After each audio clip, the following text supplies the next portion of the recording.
ਜੇ ਗੱਲ ਕੀਤੀ ਜਾਵੇ ਭਗਵੰਤ ਸਿੰਘ ਮਾਨ ਪੰਜਾਬ ਦੇ ਮੁੱਖ ਮੰਤਰੀ ਬਣ ਚੁੱਕੇ ਨੇ, ਪਹਿਲਾਂ ਉਹਨਾਂ ਲਈ ਕੋਈ ਸੁਨੇਹਾ, ਫਿਰ ਅੱਗੇ ਦੀ ਗੱਲ ਤੋਂ। ਮੈਨੂੰ ਬਹੁਤ ਖੁਸ਼ੀ ਹੈ ਔਰ ਜੋ ਕੁਝ ਹੋਇਆ ਪੰਜਾਬ ਦੇ ਵਿੱਚ ਉਹ ਹੋਣਾ ਹੀ ਸੀ, ਕਿਉਂਕਿ ਆਪੇ ਬੀਜ ਆਪੇ ਖਾ ਨਾਨਕ ਹੁਕਮੀ ਆਵੇ ਜਾ।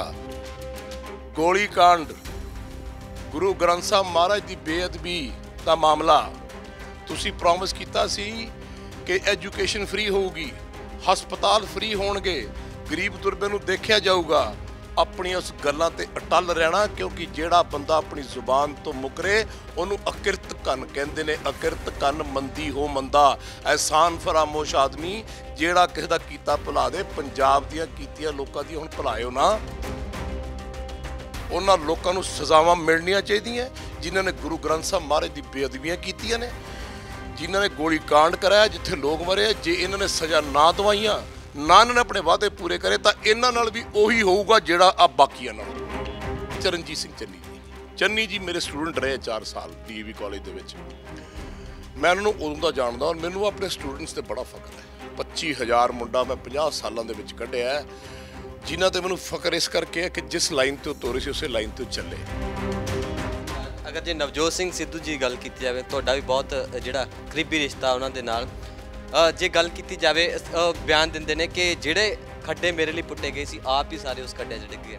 ਮੈਂ ਤਾਂ ਕਈ ਵਾਰੀ ਹੈਰਾਨ ਹੁੰਨਾ ਕਿ ਚੰਗਾ ਭਲਾ ਸੀ, ਹੋ ਕੀ ਗਿਆ, ਪਤਾ ਨਹੀਂ ਕੀ ਹੋਇਆ, ਮੈਨੂੰ ਤਾਂ ਸਮਝ ਨਹੀਂ ਆਈ। ਮੈਂ ਰੱਬ ਨੂੰ ਪੁੱਛਦਾ ਵੀ ਬੰਦਾ ਇਹੋ ਜਿਹਾ ਵੀ ਬਣ ਜਾਂਦਾ, ਮੈਂ ਫਲਾਨਾ, ਮੈਂ ਧਮਕਾ, ਮੈਂ ਚੱਕ ਦੂੰ, ਮੈਂ ਪੱਟ ਦੂੰ।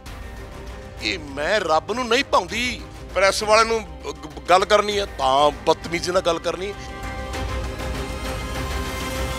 ਚੰਨੀ ਸਾਹਿਬ ਨਾਲ ਮੇਰੀ ਇੰਨੀ ਵਾਰਤਾਲਾਪ ਹੁੰਦੀ ਰਹੀ ਸੀ, ਇਕੱਠੇ ਰਹੇ, ਉਹਨਾਂ ਵਿੱਚ ਪੰਜਾਬ ਦਾ ਦਰਦ, ਪੰਜਾਬ ਬਾਰੇ, ਲੇਕਿਨ ਮੌਕਾ ਹੀ ਨਹੀਂ।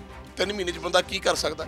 ਪਰ ਮੈਂ ਫਿਰ ਵੀ ਕਹੂੰਗਾ ਅੱਜ ਵੀ ਨਵਜੋਤ ਸਿੱਧੂ ਨੂੰ ਕੀ ਬਾਕੀ ਸਾਰਿਆਂ ਨੂੰ ਕਿ ਆਪਣੀ ਮੈਂ ਤੇ ਆਪਣੀ ਹਉਮੈ ਛੱਡ ਕੇ ਗੁਰੂ ਕੋਲ ਮੱਥਾ ਟੇਕ ਕੇ ਆ ਛੱਡ ਦਿਓ ਟੂਣੇ ਟੱਪੇ, ਕੁਝ ਨਹੀਂ ਪਿਆ ਇਹਨਾਂ 'ਚ। ਰੋਜ਼ਾਨਾ ਸਪੋਕਸਮੈਨ ਤੁਸੀਂ ਦੇਖ ਰਹੇ ਹੋ, ਮੈਂ ਹਾਂ ਤੁਹਾਡੇ ਨਾਲ ਜਗਸੀਰ ਸਿੰਘ। ਖੰਨਾ ਸ਼ਹਿਰ ਦੇ ਵਿੱਚ ਮੌਜੂਦ ਹਾਂ ਗੁਲਜ਼ਾਰ ਗਰੁੱਪ ਆਫ ਇੰਸਟੀਚਿਊਟ ਦੇ ਵਿੱਚ, ਜਿੱਥੇ ਕਿ ਜੋਗਰਾਜ ਸਿੰਘ ਚੀਫ ਗੈਸਟ ਦੇ ਤੌਰ ਤੇ ਪਹੁੰਚੇ ਨੇ ਇੱਕ ਪ੍ਰੋਗਰਾਮ ਦੇ ਜ਼ਰੀਏ। ਗੱਲਬਾਤ ਕਰਦੇ ਹਾਂ ਅੱਜ ਦੇ ਪ੍ਰੋਗਰਾਮ ਬਾਰੇ ਤੇ ਅੱਗੇ ਵੀ ਜਿਹੜੀ ਗੱਲਬਾਤ ਕਰਦੇ ਹਾਂ। ਜੋਗਰਾਜ ਸਾਹਿਬ, ਪਹਿਲਾਂ ਤਾਂ ਸਵਾਗਤ ਹੈ ਰੋਜ਼ਾਨਾ ਸਪੋਕਸਮੈਨ। ਯੋਗਰਾਜ ਸਿੰਘ ਸੁਪੁੱਤਰ ਸ਼ਹੀਦ ਬਾਬਾ ਦੀਪ ਸਿੰਘ ਜੀ ਦੀ ਫਤਿਹ ਸਾਰੇ ਕਬੂਲ ਕਰਿਓ। ਵਾਹਿਗੁਰੂ ਜੀ ਕਾ ਖਾਲਸਾ, ਵਾਹਿਗੁਰੂ ਜੀ ਕੀ ਫਤਿਹ। ਜੀ ਪੁੱਤਰ ਜੀ। ਸਾਹਿਬ, ਤੁਸੀਂ ਅੱਜ ਚੀਫ ਗੈਸਟ ਦੇ ਤੌਰ ਤੇ ਅੱਜ ਇੰਸਟੀਚਿਊਟ ਦੇ ਵਿੱਚ ਪਹੁੰਚੇ ਹੋ। ਕੀ ਕੁਝ ਅੱਜ ਬੱਚਿਆਂ ਦੇ ਵਿੱਚ ਬੈਠ ਕੇ ਵਿਚਰ ਕੇ ਕੀ ਅਜਿਹਾ ਸਿੱਖਣ ਨੂੰ ਮਿਲਿਆ, ਕੀ ਕੁਝ ਉਹਨਾਂ ਨੂੰ ਸਿਖਾਇਆ, ਕੋਈ ਦੇਖਿਆ, ਕੀ ਅਜਿਹਾ ਅੱਗੇ ਸੁਨੇਹਾ ਬੱਚਿਆਂ ਲਈ? ਅੱਜ ਅਸੀਂ ਫੰਕਸ਼ਨ ਤੇ ਜਾਣਾ, ਪਰ ਸਾਰਿਆਂ ਨੂੰ ਮਿਲ ਕੇ ਬੜਾ ਹੀ ਮਜ਼ਾ ਆਇਆ ਔਰ ਬਹੁਤ ਹੀ ਅੱਛਾ ਫੀਲ ਹੋਇਆ। ਮੈਂ ਤੇ ਇੰਨੇ ਯੋਗ ਹੈ ਨਹੀਂ ਕਿ ਕਿਤੇ ਮੈਨੂੰ ਕੋਈ ਬੁਲਾਵੇ, ਬਟ ਉਹ ਗੁਰੂ ਮਹਾਰਾਜ ਦੀ ਕਿਰਪਾ ਹੈ ਔਰ ਮੈਂ ਬਹੁਤ ਧੰਨਵਾਦੀ ਹਾਂ, ਬੜਾ ਸ਼ੁਕਰਗੁਜ਼ਾਰ ਹਾਂ। ਜਦ ਵੀ ਮੈਨੂੰ ਕੋਈ ਫੰਕਸ਼ਨ ਤੇ ਬੁਲਾਉਂਦਾ ਹੈ, ਮੇਰਾ ਮੇਨ ਮਕਸਦ ਜਾਣ ਦਾ ਬੇਟਾ ਸਿਰਫ ਇਹੀ ਹੁੰਦਾ ਹੈ ਕਿ ਮੇਰੇ ਜਾਣ ਨਾਲ, ਮੇਰੇ ਬੋਲਣ ਨਾਲ ਜੇ ਕੁਛ ਲੋਕ ਆਪਣੀ ਜ਼ਿੰਦਗੀ ਬਦਲ ਲੈਣ ਤਾਂ ਮੈਂ ਸਮਝੂਗਾ ਮੇਰਾ ਆਉਣਾ ਸਫਲ ਹੋ ਗਿਆ। ਜੀ, ਅਕਸਰ ਆਪਾਂ ਪਹਿਲਾਂ ਵੀ ਗੱਲਾਂ ਬਾਤਾਂ ਕਰ ਚੁੱਕੇ ਹਾਂ, ਆਪਣੇ ਪਹਿਲਾਂ ਵੀ ਇੰਟਰਵਿਊ ਹੋ ਚੁੱਕੇ ਨੇ। ਹੁਣ ਸਰਕਾਰ ਬਦਲ ਚੁੱਕੀ ਹੈ। ਜੇ ਗੱਲ ਕੀਤੀ ਜਾਵੇ, ਭਗਵੰਤ ਸਿੰਘ ਮਾਨ ਪੰਜਾਬ ਦੇ ਮੁੱਖ ਮੰਤਰੀ ਬਣ ਚੁੱਕੇ ਨੇ, ਪਹਿਲਾਂ ਉਹਨਾਂ ਲਈ ਕੋਈ ਸੁਨੇਹਾ, ਫਿਰ ਅੱਗੇ ਦੀ ਗੱਲ ਤੋਂ। ਮੈਨੂੰ ਬਹੁਤ ਖੁਸ਼ੀ ਹੈ ਔਰ ਜੋ ਕੁਛ ਹੋਇਆ ਪੰਜਾਬ ਦੇ ਵਿੱਚ ਉਹ ਹੋਣਾ ਹੀ ਸੀ, ਕਿਉਂਕਿ ਆਪੇ ਬੀਜ ਆਪੇ ਖਾ ਨਾਨਕ ਹੁਕਮੀ ਆਵੇ ਜਾ। ਜੋ ਕੁਛ ਇਹ ਲੋਕ ਜਿਹੜੇ ਹਾਰੇ ਨੇ, ਜਿਹੜੀਆਂ ਮੈਂ ਹਮੇਸ਼ਾ ਕਿਹਾ ਕਿ ਪਾਰਟੀ ਕੋਈ ਮਾੜੀ ਨਹੀਂ ਹੁੰਦੀ, ਪਾਰਟੀ ਨੂੰ ਚਲਾਉਣ ਵਾਲੇ ਚੰਗੇ ਮਾੜੇ ਹੋ ਸਕਦੇ ਆ। ਜਿੰਨਾ ਕੁਛ ਪੰਜਾਬ ਨੂੰ ਲੁੱਟਿਆ ਗਿਆ, ਪੰਜਾਬ ਨਾਲ ਗੁਨਾਹ ਕੀਤੇ ਗਏ ਇੰਨੇ ਸਾਲਾਂ ਤੋਂ, ਇਹ ਹੋਣਾ ਹੀ ਸੀ। ਕਿਉਂਕਿ ਜਦ ਰੱਬ ਲੱਠ ਮਾਰਦਾ ਨਾ ਤਾਂ ਫਿਰ ਬਹੁਤ ਕੁਛ ਫੇਲ ਹੋ ਜਾਂਦਾ, ਬੜੀਆਂ ਬੜੀਆਂ ਪ੍ਰੈਡਿਕਸ਼ਨਾਂ ਖਤਮ ਹੋ ਜਾਂਦੀਆਂ ਨੇ। ਔਰ ਜਿੱਥੇ ਤੱਕ ਭਗਵੰਤ ਮਾਨ ਜੀ ਦੀ ਗੱਲ ਹੈ, ਉਹਨਾਂ ਨੇ ਬੜੀ ਮਿਹਨਤ ਕਰੀ ਹੈ, ਬੜੀ ਬੇਬਾਕੀ ਨਾਲ ਉਹਨਾਂ ਨੇ ਜ਼ਿੰਦਗੀ 'ਚ ਆਪਣਾ ਸਫ਼ਰ ਜਿਹੜਾ ਹੈ ਪੋਲੀਟੀਕਲ ਸਿਸਟਮ ਦਾ ਸ਼ੁਰੂ ਕੀਤਾ। ਮੈਂ ਉਹਨਾਂ ਨੂੰ ਦੇਖਿਆ ਅਸੈਂਬਲੀ 'ਚ ਬੋਲਦੇ, ਮੈਂ ਉਹਨਾਂ ਨੂੰ ਦੇਖਿਆ ਪਾਰਲੀਮੈਂਟ ਦੇ ਵਿੱਚ ਬੋਲਦੇ, ਔਰ ਬੜੇ ਬੇਬਾਕੀ ਨਾਲ ਉਹ ਬੋਲਦੇ ਨੇ। ਔਰ ਰੱਬ ਨੇ ਉਹਨਾਂ ਨੂੰ ਚਾਂਸ ਦਿੱਤਾ, ਦੇਣਾ ਵੀ ਚਾਹੀਦਾ। ਲੇਕਿਨ ਮੈਂ ਫਿਰ ਕਹੂੰਗਾ ਕੇਜਰੀਵਾਲ ਜੀ ਨਾਲ ਨੇ, ਬੜੇ ਇੰਟੈਲੀਜੈਂਟ ਨੇ। ਔਰ ਖੁਸ਼ੀ ਇਸ ਗੱਲ ਦੀ ਹੈ ਕਿ ਇੱਕ ਨਵੀਂ ਚੀਜ਼ ਲੋਕਾਂ ਨੂੰ ਜੋ ਚਾਹੀਦੀ ਸੀ ਉਹ ਲੋਕਾਂ ਨੂੰ ਮਿਲੀ ਹੈ। ਲੇਕਿਨ ਹੁਣ ਦੇਖਣਾ ਇਹ ਹੈ, ਔਰ ਮੇਰੀ ਇਹ ਬੁਲੰਦ ਆਵਾਜ਼ ਦੇ ਵਿੱਚ ਆਮ ਆਦਮੀ ਪਾਰਟੀ ਨੂੰ, ਭਗਵੰਤ ਮਾਨ ਜੀ ਨੂੰ ਅਤੇ ਕੇਜਰੀਵਾਲ ਜੀ ਨੂੰ ਇੱਕ ਬੜੀ ਨਿਮਰਤਾ ਸਹਿਤ ਮੈਂ ਗੱਲ ਕਹਿਣਾ ਚਾਹੁੰਦਾ ਕਿ ਜੋ ਗਲਤੀਆਂ ਪਿਛਲੇ ਸਰਕਾਰ ਨੇ ਕੀਤੀਆਂ ਨੇ, ਭੁੱਲ ਕੇ ਵੀ ਨਾ ਕਰਿਓ। ਜੇ ਇਹ ਗੁਰੂਆਂ ਪੀਰਾਂ ਦੀ ਧਰਤੀ ਹੈ ਪੰਜਾਬ ਦੀ, ਇੱਥੇ ਮਾਫੀ ਨਹੀਂ ਉਹ ਮਿਲਣੀ। ਗੋਲੀ ਕਾਂਡ, ਗੁਰੂ ਗ੍ਰੰਥ ਸਾਹਿਬ ਮਹਾਰਾਜ ਦੀ ਬੇਅਦਬੀ ਦਾ ਮਾਮਲਾ, ਤੁਸੀਂ ਪ੍ਰੋਮਿਸ ਕੀਤਾ ਸੀ ਕਿ ਐਜੂਕੇਸ਼ਨ ਫ੍ਰੀ ਹੋਊਗੀ, ਹਸਪਤਾਲ ਫ੍ਰੀ ਹੋਣਗੇ, ਗਰੀਬ ਦੁਰਬੇ ਨੂੰ ਦੇਖਿਆ ਜਾਊਗਾ। ਆਪਣੀਆਂ ਉਸ ਗੱਲਾਂ 'ਤੇ ਅਟੱਲ ਰਹਿਣਾ, ਕਿਉਂਕਿ ਜਿਹੜਾ ਬੰਦਾ ਆਪਣੀ ਜ਼ੁਬਾਨ ਤੋਂ ਮੁਕਰੇ ਉਹਨੂੰ ਅਕਿਰਤ ਕੰਨ ਕਹਿੰਦੇ ਨੇ। ਅਕਿਰਤ ਕੰਨ ਮੰਦੀ ਹੋ ਮੰਦਾ, ਅਹਿਸਾਨ ਫਰਾਮੋਸ਼ ਆਦਮੀ, ਜਿਹੜਾ ਕਿਸੇ ਦਾ ਕੀਤਾ ਭੁਲਾ ਦੇ। ਪੰਜਾਬ ਦੀਆਂ ਕੀਤੀਆਂ ਲੋਕਾਂ ਦੀਆਂ ਹੁਣ ਭੁਲਾਇਓ ਨਾ। ਸੋ ਇਹ ਚੀਜ਼ਾਂ ਜਿਹੜੀਆਂ ਹੈਗੀਆਂ ਨੇ ਇਹ ਤੁਹਾਨੂੰ ਲਿਆਉਣੀਆਂ ਪੈਣੀਆਂ, ਔਰ ਇਹਦੇ ਵਾਸਤੇ ਜਿਗਰਾ ਚਾਹੀਦਾ, ਦ੍ਰਿੜਤਾ ਚਾਹੀਦੀ ਹੈ। ਉਹਨਾਂ ਲੋਕਾਂ ਨੂੰ ਸਜ਼ਾਵਾਂ ਮਿਲਣੀਆਂ ਚਾਹੀਦੀਆਂ ਜਿਨ੍ਹਾਂ ਨੇ ਗੁਰੂ ਗ੍ਰੰਥ ਸਾਹਿਬ ਮਹਾਰਾਜ ਦੀ ਬੇਅਦਬੀਆਂ ਕੀਤੀਆਂ ਨੇ, ਜਿਨ੍ਹਾਂ ਨੇ ਗੋਲੀ ਕਾਂਡ ਕਰਾਇਆ, ਜਿੱਥੇ ਲੋਕ ਮਰੇ। ਜੇ ਇਹਨਾਂ ਨੇ ਸਜ਼ਾ ਨਾ ਦਵਾਈਆਂ, ਨਾ ਇਹਨਾਂ ਨੇ ਆਪਣੇ ਵਾਅਦੇ ਪੂਰੇ ਕਰੇ, ਤਾਂ ਇਹਨਾਂ ਨਾਲ ਵੀ ਉਹੀ ਹੋਊਗਾ ਜਿਹੜਾ ਆ ਬਾਕੀਆਂ ਨਾਲ ਹੋਇਆ। ਅਕਸਰ ਤੁਹਾਨੂੰ ਦੇਖਿਆ ਚਰਨਜੀਤ ਸਿੰਘ ਚੰਨੀ ਦੇ ਨਾਲ ਪ੍ਰਚਾਰ ਦੇ ਜਿਹੜਾ ਕਰਦੇ ਰਹੇ। ਹੁਣ ਭਗਵੰਤ ਸਿੰਘ ਮਾਨ ਪਹੁੰਚੇ ਨੇ, ਤੁਸੀਂ ਕੀ ਉਮੀਦ ਰੱਖਦੇ ਹੋ? ਜਿਵੇਂ ਕਿ ਕਹਿ ਰਹੇ ਹੋ ਬੇਅਦਬੀ ਦੇ ਜਿਹੜੇ ਆ, ਗੋਲੀ ਕਾਂਡ ਦੇ ਜਿਹੜੇ ਇਹ ਮਸਲੇ ਹੱਲ ਕਰਾਉਣ ਵਾਸਤੇ ਤੁਸੀਂ ਉਮੀਦ ਕੀ ਰੱਖਦੇ ਹੋ? ਪਿਛਲੇ ਸਰਕਾਰਾਂ ਤੋਂ ਉਮੀਦ ਨਹੀਂ ਸੀ, ਉਸ ਤੋਂ ਪਿਛਲੀਆਂ ਜਿਹੜੀਆਂ ਸਰਕਾਰ ਸੀ ਉਮੀਦ ਸੀਗੀ। ਉਮੀਦ ਤੇ ਖਰੇ ਨਹੀਂ ਉਤਰੇ, ਕਿਉਂਕਿ ਜੇਬਾਂ ਭਰਨ 'ਚ ਬੜਾ ਟਾਈਮ ਲਾਤਾ। ਤੁਸੀਂ ਗੱਲ ਕੀਤੀ ਚਰਨਜੀਤ ਸਿੰਘ ਚੰਨੀ ਜੀ। ਚੰਨੀ ਜੀ ਮੇਰੇ ਸਟੂਡੈਂਟ ਰਹੇ 4 ਸਾਲ DAV ਕਾਲਜ ਦੇ ਵਿੱਚ। ਮੈਂ ਉਹਨਾਂ ਨੂੰ ਉਦੋਂ ਦਾ ਜਾਣਦਾ, ਔਰ ਮੈਨੂੰ ਆਪਣੇ ਸਟੂਡੈਂਟਸ 'ਤੇ ਬੜਾ ਫਖਰ ਹੈ। 25,000 ਮੁੰਡਾ ਮੈਂ 50 ਸਾਲਾਂ ਦੇ ਵਿੱਚ ਕੱਢਿਆ, ਜਿਨ੍ਹਾਂ 'ਤੇ ਮੈਨੂੰ ਫਖਰ ਇਸ ਕਰਕੇ ਹੈ ਕਿ ਜਿਸ ਲਾਈਨ 'ਤੇ ਉਹ ਤੋਰੇ ਸੀ ਉਸੇ ਲਾਈਨ 'ਤੇ ਉਹ ਚੱਲੇ।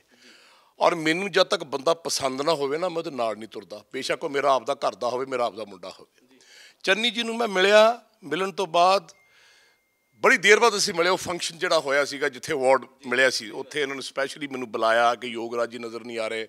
ਬੜੀ ਇੱਜ਼ਤ ਮਾਣ ਦਿੱਤੀ। ਮੈਂ ਇੱਕ ਬੰਦੇ ਨੂੰ ਮਿਲਿਆ, ਮੈਂ ਕਿਹਾ ਵਾਕਈ ਬੜੇ ਫਕਰ ਵਾਲੀ ਗੱਲ ਹੈ ਕਿ ਇੱਕ ਇਨਸਾਨ ਬੜਾ ਡਾਊਨ ਟੂ ਅਰਥ, ਹਰੇਕ ਨੂੰ ਮਿਲਾਪ, ਹਰੇਕ ਨਾਲ ਮਿਲਣਾ ਜੁਲਣਾ, ਹਰੇਕ ਦਾ ਸੁੱਖ ਦੁੱਖ। 3 ਮਹੀਨੇ 'ਚ 33,000 ਕਰੋੜ ਰੁਪਈਆ ਪੰਜਾਬ ਨੂੰ ਵੰਡਤਾ। ਅਤੇ ਮੈਂ ਇਹ ਸਮਝਦਾ ਸੀ ਕਿ ਮੇਰਾ ਫਰਜ਼ ਬਣਦਾ ਇਸ ਬੰਦੇ ਦੇ ਨਾਲ ਜਾਣਾ। ਹਾਲਾਂਕਿ ਮੈਂ ਕਿਸੇ ਪਾਰਟੀ ਵੱਲ ਨਹੀਂ, ਨਾ ਮੈਂ ਕਿਸੇ ਪਾਰਟੀ ਨੂੰ ਜੁਆਇਨ ਕੀਤਾ, ਨਾ ਮੈਂ ਕਦੇ ਕਿਹਾ ਕਿ ਪਾਰਟੀਆਂ ਮਾੜੀਆਂ ਹੁੰਦੀਆਂ। ਨਹੀਂ, ਪਾਰਟੀਆਂ ਨੂੰ ਚਲਾਉਣ ਵਾਲੇ ਚੰਗੇ ਮਾੜੇ ਹੋ ਸਕਦੇ ਆ।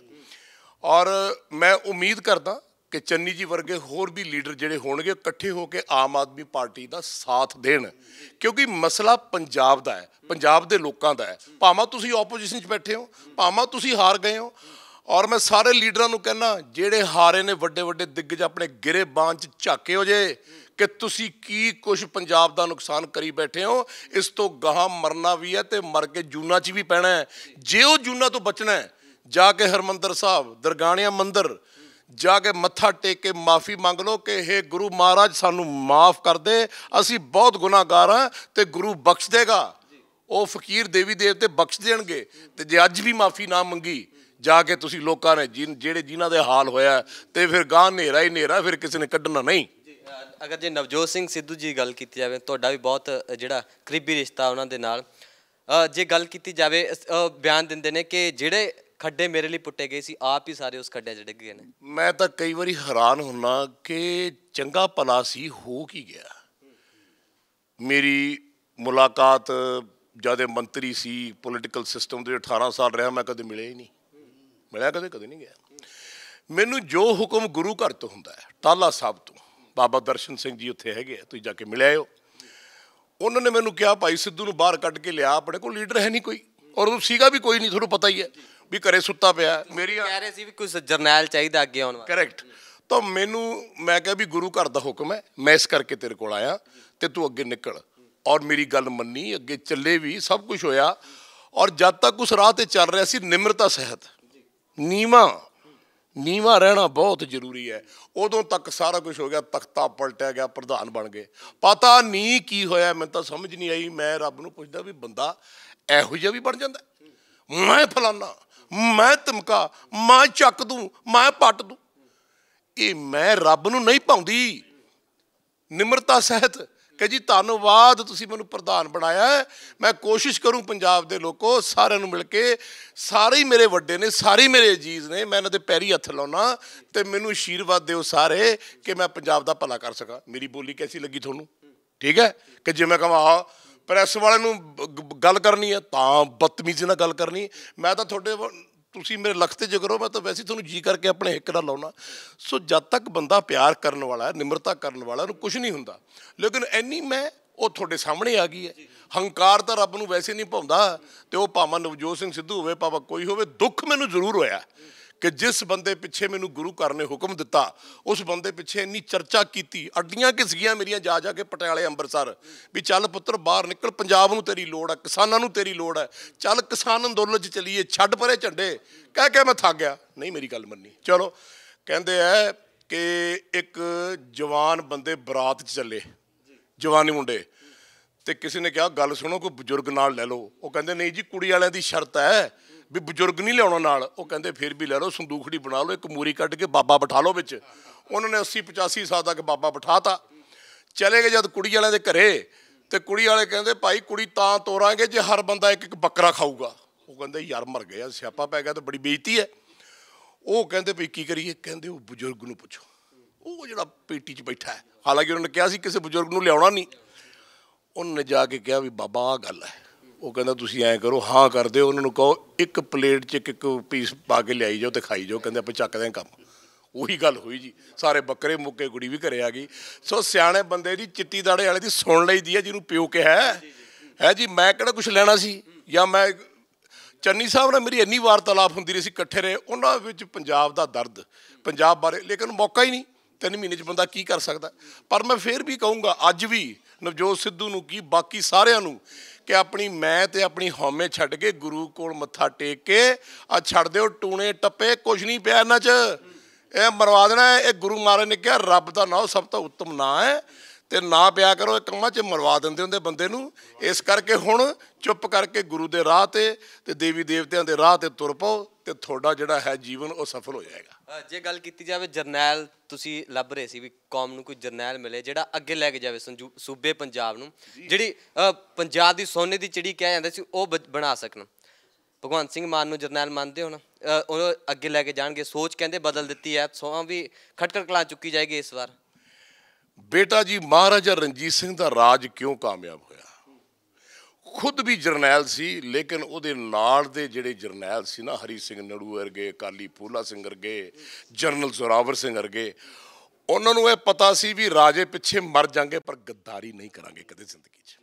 ਇਹ ਇਕੱਲਾ ਮਹਾਰਾਜਾ ਰਣਜੀਤ ਸਿੰਘ ਰਾਜ ਨਹੀਂ ਕਰ ਗਿਆ, ਇਹ ਉਹਦੇ ਜਰਨੈਲ ਰਾਜ ਕਰਾ ਗਏ। ਇਸ ਕਰਕੇ 40 ਸਾਲ ਉਹ ਤਖਤੋ ਤਾਜ ਤੇ ਨਹੀਂ ਹਿੱਲਿਆ, ਜਿਹਦੀ ਮਿਸਾਲ ਅੱਜ ਵੀ ਦਿੱਤੀ ਜਾਂਦੀ ਹੈ। ਭਗਵੰਤ ਮਾਨ ਇੱਕ ਰਾਜਾ ਕੁਰਸੀ ਤੇ ਬੈਠਾ, ਕੇਜਰੀਵਾਲ ਉਹਦਾ ਅਹੁਦੇਦਾਰ, ਉਹਦੇ ਨਾਲ ਦਾ ਸਿੰਘਾਸਨ ਤੇ ਬੈਠਾ। ਜਰਨੈਲ ਚੰਗੇ ਜੋੜ ਲਿਓ ਜੇ ਉਹੀ ਜੋੜ ਲੈਣਾ ਵੀ ਚੱਲ ਰੇਤਾ ਮਾਫੀਆ, ਚੱਲ ਫਲਾਨਾ ਉੱਥੋਂ ਕਰ, ਚੱਲ ਤੇਰਾ ਐਕਸਾਈਜ਼, ਤੇ ਜੇ ਮਾਲ ਇਕੱਠਾ ਕਰਨਾ ਤੇ ਬਾਹਲਾ ਚਿਰ ਹੁਣ ਪੰਜਾਬ ਵਾਲਿਆਂ ਨੇ ਮਾਲ ਇਕੱਠਾ ਕਰਨ ਨਹੀਂ ਦੇਣਾ, ਕਿਉਂਕਿ ਪੰਜਾਬ ਦੀ ਜਨਤਾ ਹੁਣ ਜਾਗ ਗਈ ਹੈ। ਤੇ ਯਾਦ ਰੱਖਿਓ, ਜਦ ਜਨਤਾ ਉਹ ਵੀ ਪੰਜਾਬ ਦੀ ਜਾਗ ਜੇ ਨਾ, ਤੇ ਫਿਰ ਉਲਟ ਫੁਲਟ ਭਰਮੰਡ ਦਾ ਹੋ ਜਾਂਦਾ ਹੈ। ਤਾਂ ਫਿਰ ਵੀ ਵਕਤ ਹੈ। ਤੁਹਾਨੂੰ ਕਿੰਨਾ ਕੁ ਵਿਸ਼ਵਾਸ ਹੈ, ਜੇ ਤੁਸੀਂ ਕਹਿੰਦੇ ਹੋ ਜੋਗਰਾਜ ਸਿੰਘ ਨੂੰ ਕਿੰਨਾ ਕੁ ਵਿਸ਼ਵਾਸ ਹੈ ਭਗਵੰਤ ਮਾਨ ਦੇ ਉੱਤੇ, ਜੇ ਕੀਤੀ ਜਾਵੇ ਗੱਲ ਵੀ ਅਜਿਹਾ ਨਹੀਂ ਹੋਏਗਾ ਜਿਵੇਂ ਉਹਨਾਂ ਨੇ ਵਾਅਦੇ ਕੀਤੇ ਨੇ ਸਾਰੇ, ਵੀ ਦਿੱਲੀ ਮਾਡਲ ਜਿਹੜਾ ਹੈ ਪੰਜਾਬ 'ਚ ਲਾਗੂ ਕਰ ਦਾਂਗੇ? ਕਹਿੰਦਾ ਨਾਈਆ ਬਾਲ ਕਿੱਡੇ ਕਿੱਡੇ, ਕਹਿੰਦਾ ਜਮਾਨਾ ਸਾਹਮਣੇ ਆ ਜਾਣੇ। ਸੋ ਕੋਈ ਗੱਲ ਨਹੀਂ, ਜਿੰਨਾ ਮਰਜ਼ੀ ਕੋ ਬੜਕਾ ਮਾਰ ਲੈ, ਜਿੰਨਾ ਮਰਜ਼ੀ, ਇਹ ਤਾਂ ਹੁਣ ਵਕਤ ਦੱਸੂਗਾ। ਹਾਂ, ਉਮੀਦ ਤਾਂ ਕੀਤੀ ਜਾ ਸਕਦੀ ਹੈ ਨਾ, ਜੇ ਉਸ ਪਰਮਾਤਮਾ ਨੇ ਸਾਰੀ ਐਸਟ੍ਰੋਲੋਜੀ ਦੀ ਸਾਇੰਸ ਫੇਲ ਕਰਕੇ ਆਹ ਕੁਛ ਲਿਆਂਦਾ ਹੈ, ਤੇ ਜੇ ਉਸ ਪਰਮਾਤਮਾ ਨੇ ਇਹਨੂੰ ਤਖਤੋ ਤਾਜ ਤੇ ਬਿਠਾਇਆ ਹੈ, ਤੇ ਨਾਲ ਕੇਜਰੀਵਾਲ ਜੀ ਹੈਗੇ ਆ, ਤਾਂ ਮੈਨੂੰ ਉਮੀਦ ਹੈ ਜੇ ਹੁਣ ਨਾ ਕੀਤੀ, ਮੈਂ ਤਾਂ ਪਹਿਲਾਂ ਕਹਿ ਕੇ ਹਟਿਆ, ਕਰਨੀ ਪੈਣੀ ਹੈ, ਕਰਨੀ ਪਊਗੀ, ਕਰਾਵਾਂਗੇ। ਹੁਣ ਇਹ ਵੀ ਗੱਲ ਹੈ, ਇਹ ਹੁਣ ਨਹੀਂ ਕਿਤੇ ਪੰਜਾਬ ਦੇ ਵਾਸੀ ਵੀ ਤੁਸੀਂ ਜੇ ਨਾ ਕੰਮ ਕਰੋਗੇ ਤਾਂ ਘਰਾ ਹੋਊਗਾ ਫਿਰ ਲੱਖ ਲੱਖ 2-2 ਲੱਖ ਬੰਦੇ ਦਾ। ਉਹ ਆਪਾਂ ਸਿੱਖ ਲਿਆ ਹੁਣ ਅੰਦੋਲਨ 'ਚੋਂ। ਇਸ ਕਰਕੇ ਬੇਨਤੀ ਹੈ, ਕਰ ਲਿਓ ਜੇ, ਇਹਨਾਂ ਅੱਗੇ ਨਾ ਬਣਿਓ, ਨਹੀਂ ਤਾਂ ਖੂਹ ਤਾਂ ਸਾਰਿਆਂ ਵਾਸਤੇ ਫਿਰ ਪਿਆ ਹੀ ਹੈ, ਜਿੱਥੇ ਡਿੱਗਣਾ ਤਾਂ ਡਿੱਗ ਜਿਓ ਜੀ। ਬਹੁਤ ਸ਼ੁਕਰੀਆ ਜੋਗਰਾਜ ਸਾਹਿਬ। ਜਾਂਦੇ ਸੁਨੇਹਾ ਕੋਈ ਇੰਸਟੀਚਿਊਟ ਦੇ ਵਿੱਚ ਸਟੂਡੈਂਟਾਂ ਲਈ ਸੁਨੇਹਾ, ਸਟਾਫ ਲਈ ਸੁਨੇਹਾ? ਮੈਂ ਅੱਜ ਇੱਕ ਛੋਟੀ ਜਿਹੀ ਬੇਨਤੀ ਕੀਤੀ ਸੀ ਸਾਰਿਆਂ ਨੂੰ। ਮੈਂ ਕਿਹਾ ਜੀ ਹੱਥ ਜੋੜ ਕੇ ਬੇਨਤੀ ਹੈ, ਸਵੇਰੇ ਅੱਧਾ ਘੰਟਾ ਗੁਰਬਾਣੀ ਵਿਚਾਰ, ਆਰਤੀ, ਗੁਰੂਆਂ ਪੀਰਾਂ ਦੀਆਂ ਕਹਾਣੀਆਂ, ਉਸ ਬ੍ਰਹਮੰਡ ਦੀਆਂ ਰੱਬ ਦੀਆਂ ਕਹਾਣੀਆਂ, ਇੱਕ ਕਲਾਸ ਵਧਾ ਦਿਓ ਬੱਚਿਆਂ ਵਾਸਤੇ।